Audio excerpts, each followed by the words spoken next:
सोलापूर शहर आणि ग्रामीण पोलीस दलात मोठे प्रशासकीय फेरबदल झाले आहेत. गृह विभागाच्या ताज्या आदेशानुसार वरिष्ठ पोलीस अधिकाऱ्यांच्या बदल्या करण्यात आल्या आहेत.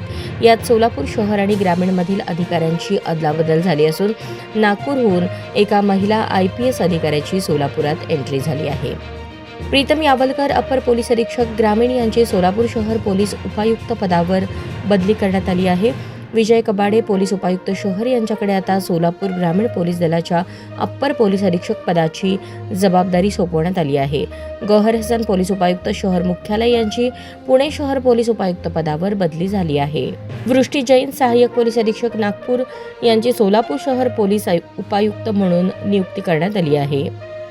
सोलापूरच्या नव्या पोलीस उपायुक्त वृष्टी जैन या सोलापूर जिल्हा परिषदेचे मुख्य कार्यकारी अधिकारी कुलदीप जैन यांच्या सोलापूरच्या नव्या पोलीस उपायुक्त वृष्टी जैन या सोलापूर जिल्हा परिषदेचे मुख्य कार्यकारी अधिकारी कुशल जैन यांच्या पत्नी आहेत. त्यामुळे आता सोलापूर जिल्हा परिषद आणि सोलापूर पोलीस दल अशा दोन्ही महत्त्वाच्या ठिकाणी हे अधिकारी दाम्पत्य कार्यरत राहणार आहे.